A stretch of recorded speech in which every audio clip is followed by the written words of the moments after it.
दोस्तों, Kerala high court ने एक अपना ऐतिहासिक फैसला सुनाते हुए कहा है कि अगर नाबालिग बच्चों को गाड़ी चलाते हुए पकड़ा गया या फिर ट्रैफिक रूल्स का उल्लंघन करते हुए पकड़ा गया तो एमवी एक्ट के सेक्शन 199 ए के तहत उनके माँ बाप पर केस दायर किया जाएगा। आइए जानते हैं क्या था ये मामला।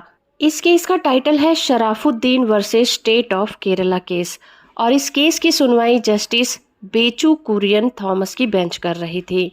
इस मामले में एक व्यक्ति ने नाबालिग को बिना ड्राइविंग लाइसेंस के अपनी मोटर बाइक चलाने की इजाजत दी थी, जिसकी वजह से एमवी एक्ट के सेक्शन 199 ए के तहत और आईपीसी के सेक्शन 336 के तहत आरोप लगाए गए थे। कोर्ट के सामने जो मेन मुद्दे उठाए गए थे वो कुछ इस तरह से हैं। पहला तो ये कि एमवी एक्ट के सेक्शन 199 ए का दायरा क्या है। कोर्ट को ये फैसला करना था कि एमवी एक्ट के सेक्शन 199 ए के तहत अगर कोई नाबालिग गाड़ी चलाते हुए पकड़ा जाता है या फिर बिना लाइसेंस के पकड़ा जाता है तो क्या उसके माँ बाप पर केस किया जा सकता है।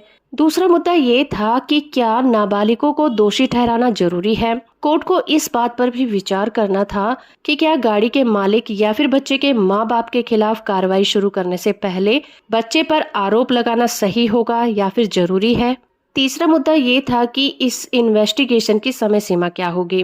कोर्ट को ये भी डिसाइड करना था कि नाबालिगों के केस में अगर कोई अपराध बनता है तो उस केस की इन्वेस्टिगेशन की समय सीमा क्या होनी चाहिए।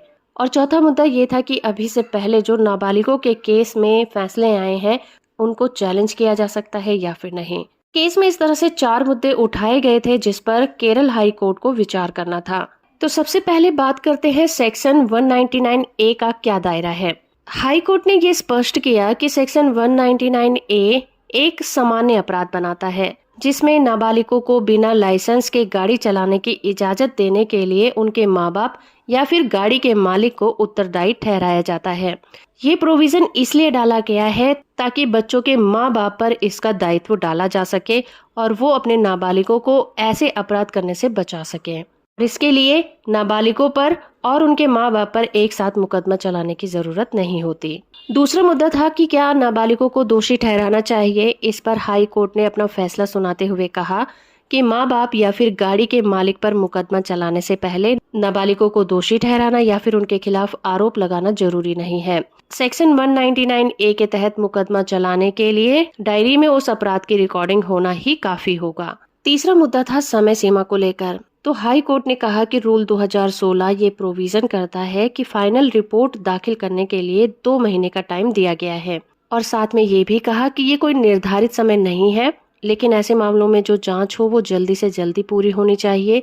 लेकिन जरूरत से ज्यादा अगर देरी होती है तो कार्रवाई खुद ही अमान्य घोषित हो जाती है। चौथा मुद्दा ये था कि इस तरह के केसेस में जो पहले फैसले आए हैं उनका क्या प्रभाव होगा। तो हाई कोर्ट ने कहा कि Polachan versus state of Kerala और Sameera versus state of Kerala के केसेस में जो भी फैसले सुनाए गए थे वो जुवेनाइल जस्टिस के प्रोविजन पर विचार किए बिना ही सुनाए गए थे। इसीलिए रिसेंट में दिया गया ये फैसला आने वाले केसेस पर लागू होगा।